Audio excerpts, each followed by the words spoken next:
That's wrong.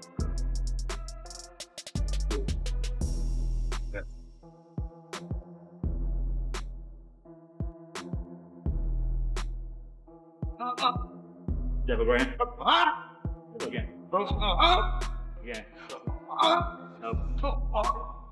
Right roll. Let's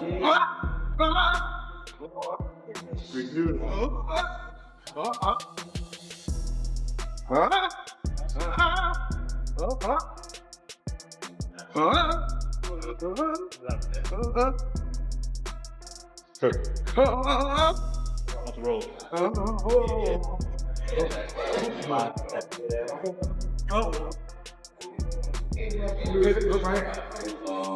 Right hand hook. Again. Hook right hand.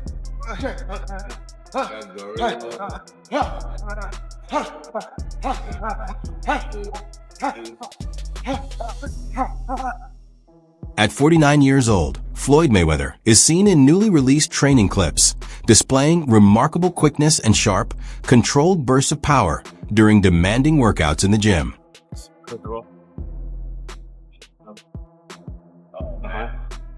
Slide in front. Hunch it, wait till help you go. Drop. Walk it. Hunch it. Six. Hunch it. Hunch it. Short. Look at it. Watch it. I step back like I have my distance. That's why I step. See, I have my distance. Fighters don't know their distance. You gotta know your distance. Despite nearing 50, Floyd Mayweather Jr. continues to put in intense work during training camp, maintaining the sharp speed, accuracy, and refined technique that have long defined his style.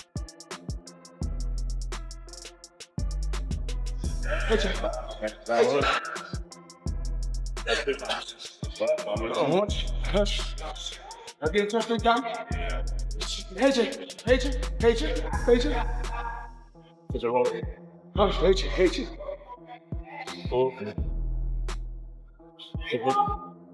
During training camp, Floyd Mayweather Jr. frequently includes demanding rope-skipping drills in his routine, using the exercise to sharpen his speed and build stronger, more powerful legs.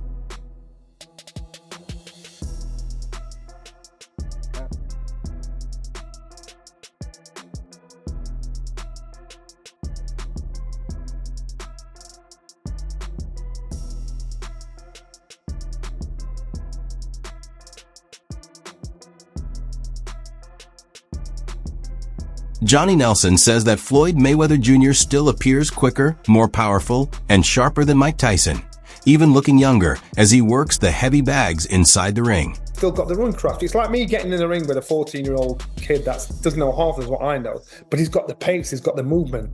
And even though Floyd's 48, he'll still have more movement and pace than Mike. So then it's going to be, ooh, I want to get him. So to me, it's one of those you want to watch between your eyes. But when I heard, I thought, wow, really? But then you're going up against Floyd Mayweather. This guy was unbeaten as a fighter. He still physically has ring craft. He still physically can move about the ring and do what he has to do.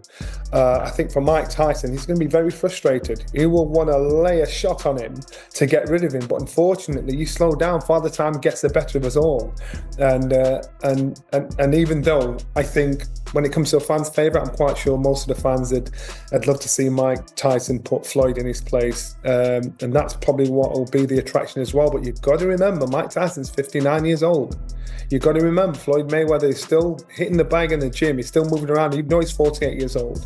So you've got to... Tony Jeffries suggests that Floyd Mayweather Jr. taking a fight with Mike Tyson would attract enormous viewership, noting that exhibition bouts generate huge interest, especially after Tyson's matchup with Jake Paul captured record-level attention. Oh yeah, I'll be able to beat him. I mean, remember when Floyd fought Manny Pacquiao? Like, he waited until Manny got knocked spark out from Marquez, and then he was like, yeah, now's my time to fight him. I just don't believe that Floyd would have fought Mike Tyson if Mike Tyson didn't fight Jake Paul. But Floyd seen that Mike Tyson couldn't hardly walk to the ring. When he got to the ring, he couldn't move around. Jake Paul was running circles around him. And that being said, I'm a huge Mike Tyson fan, like huge, but we see what Floyd's doing here. He's like, yeah, I'm gonna get in there with Mike Tyson, who couldn't do anything with Jake Paul. I'm gonna get millions of dollars. Well, yeah, I'm up for that. But again, I don't blame Floyd Mayweather for doing this. In boxing, I always say, you know, there's not much money in it for the regular people like me and you if you're a fighter. But for someone like Floyd Mayweather and Mike Tyson, they earned absolutely millions. With both competitors regarded as legendary figures in the sport, the primary motivation behind a potential bout between Floyd Mayweather Jr. and Mike Tyson seems to revolve more around financial reward than adding to their legacies. Mayweather Mike Tyson exhibition, and then it's going to happen April 25th in Congo. That's the plan right now. In the Congo? Wait, is Don King part of this? It's in the Congo? Let's bring him back, right? Hey, let my people go, baby. Let's get it. These are the only two living icons, boxing icons. Mike Tyson is an icon. All right, Floyd Mayweather, that's debatable, but Floyd Mayweather, Manny Pacquiao, that's debate. I mean, by now they're probably icons. Mike Tyson, icon versus icon in an exhibition effort. You might as well. I want to say this though. If you guys thought Mike Tyson was pulling punches against Jake Paul and that wasn't real, well, he ain't gonna pull no punches against Floyd. Like, that dude has shown that he hated. Remember his faint punch at Floyd? Legend joining us tonight. Floyd ain't moved. Wade Plemons says that seeing a legendary figure like Floyd Mayweather Jr. step back into competition at this stage of his life feels disappointing, as it gives the impression that financial gain is the main motivation behind it. People that always thought that Floyd Mayweather had financial troubles because of the money he owed to the IRS, because of the terrible, terrible business and you know, real estate investments that he's made, and apparently some of these have gone under, and he is owed back rent, or he is owing back rent, and he is delinquent on a lot of payments for a lot of different things right now. These things seem to have added up for Floyd, and now it's pretty apparent that not only is he doing these, you know, bank robbery style exhibitions, but it looks like he absolutely needs to do it, which is very, very sad. Listen, I'm not the biggest fan of Floyd Mayweather as an individual outside of the ring, but I never want to see athletes have their money mismanaged or mismanage their own money so badly that they go broke in retirement, and it looks like that's kind of what's happening. And here's a snippet from Business Insider because it made me want to pay for the entire. Tony Jeffries shared his view on what might be motivating Floyd Mayweather Jr. to return to the ring, suggesting the decision may be driven more by ego than by competitive ambition. He noted that the bout between Mike Tyson and Jake Paul recently became one of the most watched boxing events, drawing enormous global attention. According to Jeffries, Mayweather, long associated with pride and a constant presence in the spotlight, may find it difficult to watch another event dominate headlines. He believes this could be motivating Mayweather to step back into the ring in an effort to capture the spotlight again and potentially surpass that viewership record, reinforcing his position as one of boxing's most recognizable figures. Jeffries also explained that Mayweather has always thrived on being the center of attention and setting new standards for the sport. Even a brief absence from the limelight, he suggested, can challenge that sense of dominance. In Jeffries' view, the motivation behind a comeback may not be strictly about legacy or competitive achievement, but rather about reaffirming his relevance and drawing power within boxing. With that perspective, Jeffries believes Mayweather's return could be designed to deliver a major spectacle, while also aiming to create another record-breaking moment in the sport. Me and you if you're a fighter, so we've got to make as much money as we can while we can, and then get out of the sport. But with these two, they're multi-millionaires. And I want to get into the tail of the tape and talk about exactly the records and all of that stuff with it. But first, I just want to say, like, I believe that these are doing this for different things. Mike Tyson is doing it purely for the money. Purely for the money. Floyd is doing it for the money as well. But also, I believe Floyd's doing it for that limelight. You've seen the numbers that Mike Tyson, Jake Paul got, and I think this is the most viewed fight of all time. Mike Tyson, Jake Paul. I might be wrong in saying that, but I'm sure it was. It was hosted on Netflix. And Floyd's been one in the past with his ego that he wants to just, be in that limelight all the time. And when you're not in the limelight all the time, you want to have that limelight. Floyd's got all of the money in the world. Ariel Helwani recently spoke about potential boxing events, noting the uncertainty surrounding several high-profile matchups. He explained that while figures like Carl Froch may interpret certain announcements as endorsements, the reality behind these events is more complex. Helwani clarified that his role is purely as a reporter. He is not organizing or funding any of these fights. Many details, including dates, venues, and rules, remain undecided. He specifically addressed the buzz around Mike Tyson, pointing out that after Tyson's exhibition bout with Jake Paul, public interest in another similar event might be limited. Helwani noted that had a matchup followed Tyson's fight with Roy Jones Jr., it could have generated massive excitement. But the timing after Jake Paul's fight reduces that impact. That he also highlighted practical concerns. Tyson will soon be approaching 60, and Mayweather has been out of the public eye for some time, making audience interest unpredictable. But like the likes of Carl Froch viewed that as an endorsement. Like, look, man, I'm just working. It's a big opportunity to be on Netflix. I didn't put the fight together. I'm not paying these guys. So, let's chill out. But all right, I'm not going to poo-poo this. I just don't know what CSI is. And the way it was presented made me think that there was like a secondary press release to come, that they'll be involved in like some sort of like virtual boxing thing. Like, it just didn't seem real. You know why it didn't seem real? I'll tell you why. There's no date attached to it. There's no venue attached to it. Forget rules. Exhibition, not exhibition, weight. I mean, here's a guy who fought a heavyweight fighting forget all that. These things can get figured out. The fine details. The fact that it was announced. Why announce something with no date or location attached to it? Trying to get some investors or something like that. But maybe also testing the waters. If the response was overwhelmingly positive, maybe you go, okay, we move forward. If the response is muted or negative, maybe you go, okay, we're not going to actually do this. You lob it out there as a way to pull the public, and then make an adjustment. So you don't think it happens? I do not think it happens. I just don't think there will be enough interest. I know they have huge name value. There's zero after the last performance by Mike Tyson against Jake Paul. I don't think there's going to be interest in seeing Mike Tyson do that again.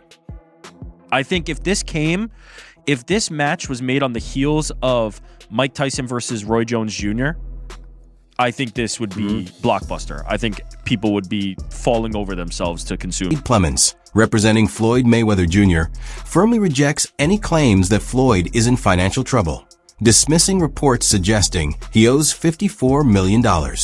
At the same time, Plemons admits that the upcoming bout is mainly about money, calling it a straightforward financial play. That he is also frank about the matchup itself, predicting it will likely be underwhelming for dedicated boxing fans, offering little excitement beyond the spectacle of seeing Mike Tyson enter the ring.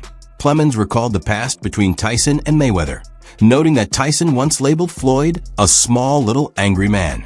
He explains that in their prime, a real fight would have been improbable due to their different weight classes, combined with personal conflicts and Tyson's loyalty to his favorite fighter, Muhammad Ali. Now, as both participate in an exhibition, Plemons emphasizes that the event is driven more by entertainment, ego, and profit than genuine competitive boxing, highlighting the unusual dynamic of these two legends at this stage of their careers. Insider is reporting that Floyd Mayweather could be facing money trouble, citing an estimated $54 million in debt, property foreclosures, multiple lawsuits piling up. Mayweather's attorney strongly denies he's any kind of financial distress, but the headlines aren't slowing down. $54 million alleged dollars in debt. So it makes sense why they would want to do this, and it's strictly for money. Let's be honest. This is a clear money grab, but this is going to be a terrible fight. This is not going to be a fight that anyone outside of watching Mike Tyson walk to the ring and the idea that maybe he'll knock out the little guy and Floyd, that Tyson for a long time didn't like. For a long time called Floyd a small little angry man or a small little scared man because he couldn't walk his kids to school by himself, mainly because Floyd had, he kind of disrespected Muhammad Ali, who was Mike Tyson's favorite fighter and one that he would never put himself above. But Mike's 60 years old. And if there was a time for Mike to get him and knock him out or whatever, it never would have happened because they were in completely different weight classes and X, Y, Z. If you wanted to settle it outside of boxing, that's one thing, but now they're stepping into this. Roy Jones Jr. recently shared his thoughts on Floyd Mayweather Jr.'s future plans, noting that following his exhibition bout with Mike Tyson, Floyd is seriously considering a return to professional boxing.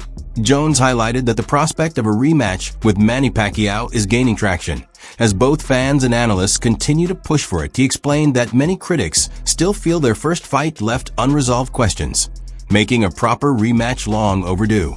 Jones believes Floyd is motivated to prove himself again in the professional ring, responding to public demand and addressing unfinished business with Pacquiao. With Floyd actively training and fan interest remaining strong, Jones suggests that a rematch could realistically happen within the year.